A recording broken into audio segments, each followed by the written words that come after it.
श्रीमते सकल ज्ञान साम्राज्य पद्मीयुषे धर्मचक्रवर्ते भर्त्रे नमः संसार भीमुषे। भव्यात्मा, अब आप हस्तिनापुर में आकर भगवान के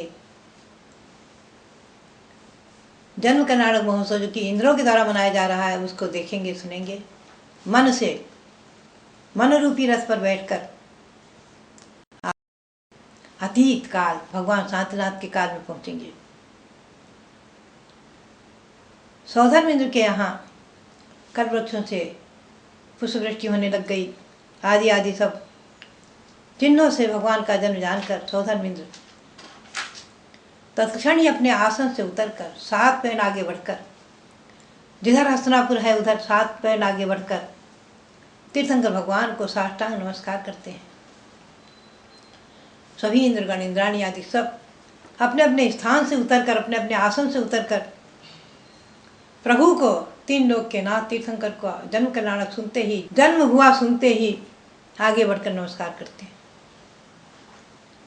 सभी इंद्र, स्वर्ग के इंद्र, भवनवासी के इंद्र, व्यंतर के इंद्र, ज्योतिर्वासी के इंद्र, सूर्य चंद्रमा आदि और अहिमिंद्र, नवग्रह आदि के जो अहिमिंद्र हैं वो अपने अपने स्थान से ही उतरकर, आसन से उतरकर वहीं से नमस्कार करते हैं। क्योंकि उनका गमनागमन नहीं है, वहीं से उनकी भक्ति करते हैं। दिव्य विज्ञान के द्वारा उनका जन्म कर्नाटक महोत्सव, उसकी प्रशंसा स्तुति करते हुए वहीं से देखते हैं। सौधर्मेंद्र देवों को आज्ञा देता है, शीघ्र ही ऐरावत हाथी लाओ, प्रभु के जन्मोत्सव मनाने के लिए तैयारी करो, सब सेना को सुसज्जित करो। भव्यात्मा, कल्पवासी देवों के यहाँ देवों में 10 भेद माने हैं। इंद्र, प्रतीन्द्र, सामानिक, त्रायस्त्रिंश, पारिषद और आत्मरक्ष, लोकपाल, प्रकीर्णक, आवियोग्य, किलुषक आदि। ये जो भेद हैं, जैसे यहाँ व्यवस्था है उसी प्रकार से भेद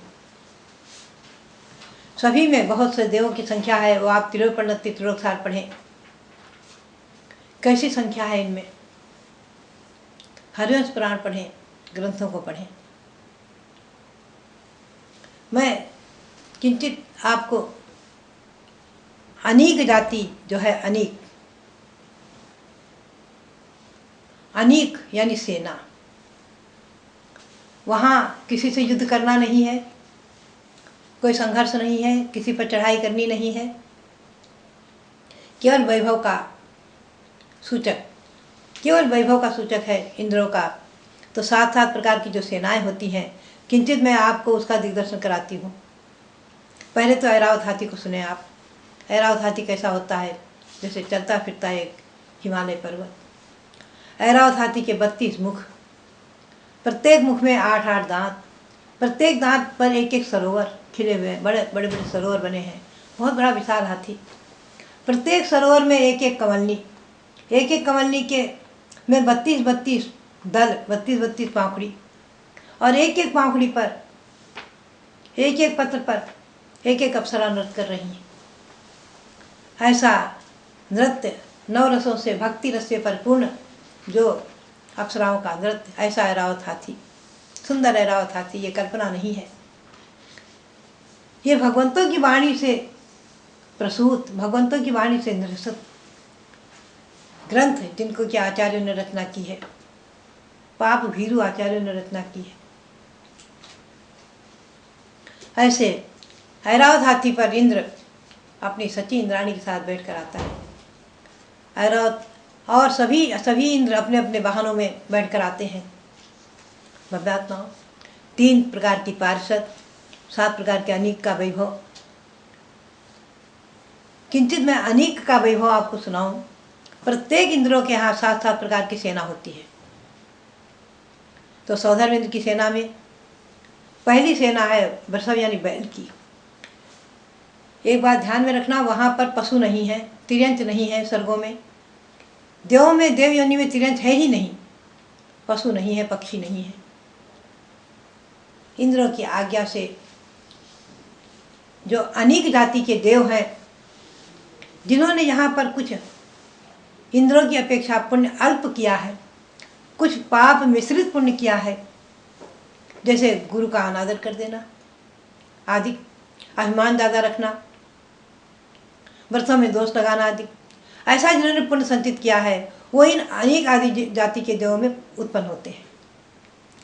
तो वहाँ विक्रिया से ऐसे शरीर धारण करना होता है। तो पहली सेना है बैल की, वृषभ बैल, दूसरी सेना है रथों की, तीसरी सेना है घोड़े की, चौथी सेना है हाथी की, ये सौधन इंद्र की सेना, और पांचवी नर्तक की, छठी गंधर्व की और सातवीं पदाती। इनमें से प्रत्येक सेना में भी 7-7 कक्षाएं हैं, तो ऐसे 49 भेद हो गए।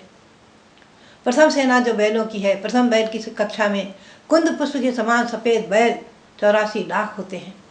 दूसरी कक्षा में ये बैल 1,68,00,000 यानी दूने दूने होते जाते हैं, ये लाल वर्ण के होते हैं।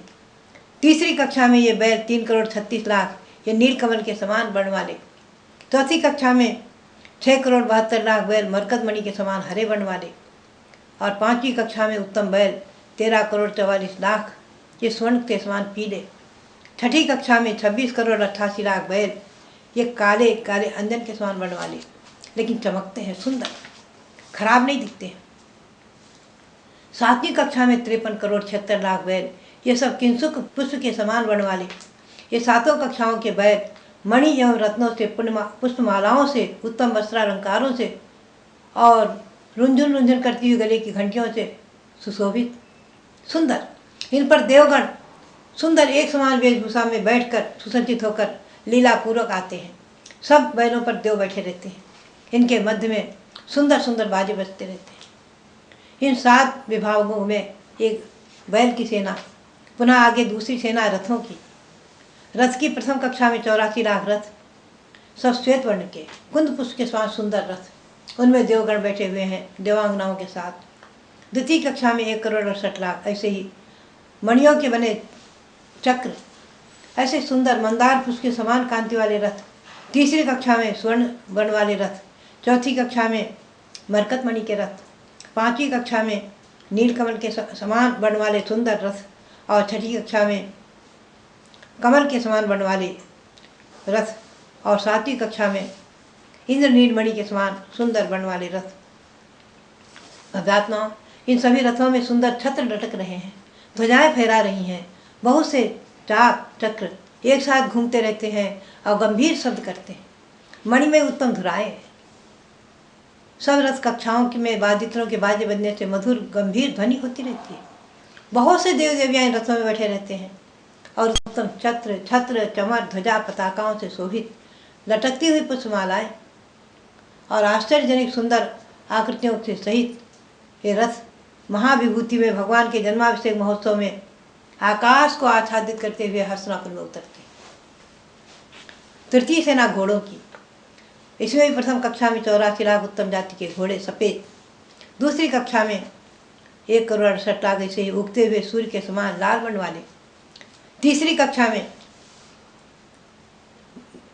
6,72,00,000, तीसरी कक्षा में पीले वर्ण के, चौथी कक्षा में काले वर्ण के घोड़े,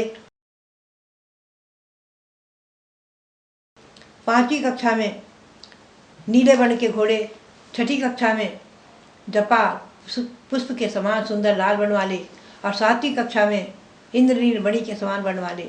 ये सब घोड़े धवल चमरों से युक्त, नाना प्रकार के रत्नाभरणों से विभूषित और चलते समय अपने खुरपुटों से उठती हुई धूलि से सहित हिनहिनाते हुए गंभीर शब्द करते हुए, और इन पर बैठे हुए देवगण, देवांगनाएं, देवगण सदृश वेशभूषा में सुसज्जित होकर इन्हें चलाते हैं।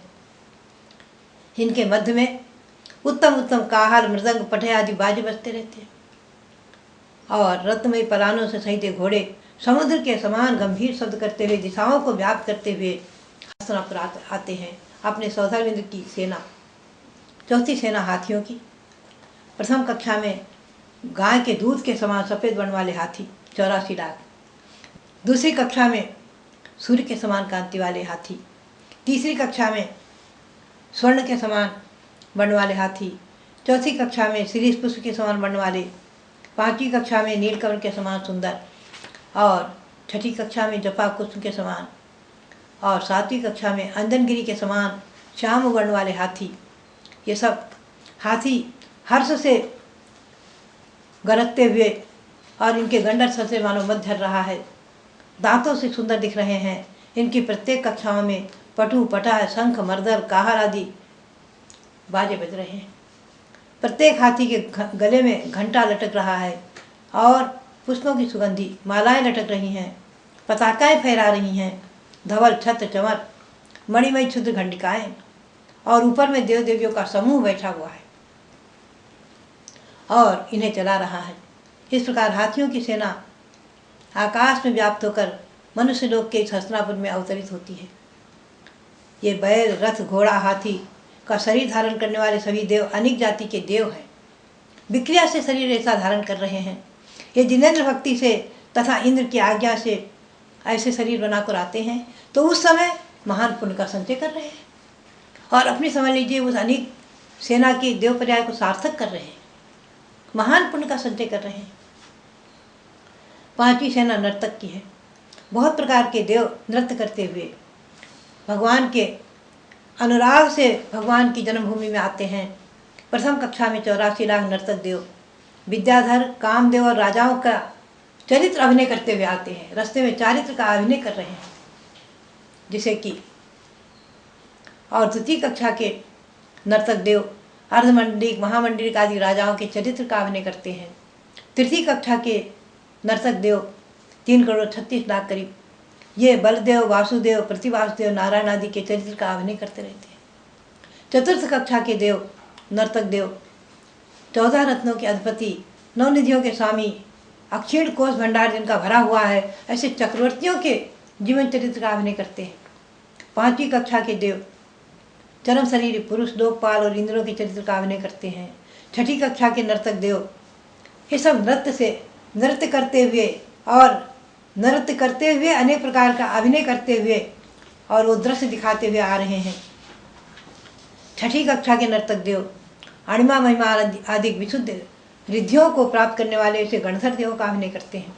और 7वीं कक्षा के देव तीर्थंकर भगवंतों के 8 प्रातिहार्य, 34 सत्स्य, पंच कल्याणक और अनंत सुखादिक उनके गुणों का 46 गुणों का अभिनय करते हुए, तीर्थंकरों के चरित्र का अभिनय करते हुए आते हैं। ये सब नर्तक देव अपनी अपनी देवांगनाओं के साथ दिव्य अलंकारों से विभूषित और एक प्रकार की वेशभूषा में, एक एक कक्षा में एक एक प्रकार की वेशभूषा से निर्धारित और उन महापुरुषों के चरित्र का अभिनय करते हुए सुंदर नाचते गाते हुए आते हैं। ये 5वीं सेना हुई। 6ठी सेना गंधर्वों की है। गंधर्व सेना में भगवान के जन कल्याणक से प्रसन्न होना 7 स्वर में गान करते हुए आते हैं। प्रथम कक्षा में 84 लाख गंधर्व देव सतत स्वरों में गीत गाते हुए भगवान की भक्ति का गीत। द्वितीय कक्षा के गंधर्व देव ऋषभ स्वर में, तृतीय कक्षा के गंधर्व देव गांधार स्वर में गाते हैं। चतुर्थ कक्षा के देव मध्यम स्वर से गीत गाते हुए आते हैं। 5वीं कक्षा के देव पंचम स्वर में गीत गाते हुए और 6ठी कक्षा के देव धैवत स्वर में और 7वीं कक्षा के देव निषाद स्वर में गीत गाते हुए भगवंतों की भक्ति करते हुए आते हैं। ये वस्त्राभूषण, मुकुट, कुंडल, हार आदि से सुसज्जित देव बहुत सुंदर दिखते हैं। भव्यात्माओं, ये सब वैभव लेकर असंख्यात देवगणों की इस प्रकार से अनेक सेनाएं और तमाम सारे वाद्य 3.5 करोड़ प्रकार के बाजे बजते हुए सब आते हैं बजाते हुए। ये सब आकर हस्तिनापुरी में सौधर्मेंद्र इतना वैभव प्रदर्शित करता है। आकाश मंडल पूरा स्वर्गमय बन जाता है, धरती स्वर्गमय बन जाती है। आनंद आनंद का वातावरण और देखने वाले, सुनने वाले, अनुमोदना करने वाले सभी महान पुण्य का संचय करते हैं। भव्यात्माओं, ये जन्म कल्याणक महोत्सव, तीर्थंकर भगवान शांतिनाथ का जन्म कल्याणक महोत्सव इंद्र मनाते हैं और यहाँ आकर के प्रसूति गृह से बालक को इंद्राणी लाती है, इंद्र को देती है। इंद्र ऐरावत हाथी पर बैठकर उनको ले जाकर सुमेरु पर्वत तक यहाँ से ले जाते हैं और सुमेरु पर्वत पर अभिषेक करते हैं। तो भव्यात्माओं, ये सब जन्माभिषेक जिनका होता है, ऐसे तीर्थंकर भगवान, उनका नाम स्मरण भी सारे विश्व में शांति की स्थापना करने वाला है। प्रध्वस्त घाति कर्माणः केवल ज्ञान भास्कराः कुर्वन्तु जगतां शांतिं वृषभाद्या जनेश्वराः। इसी भावना के साथ आप सबके लिए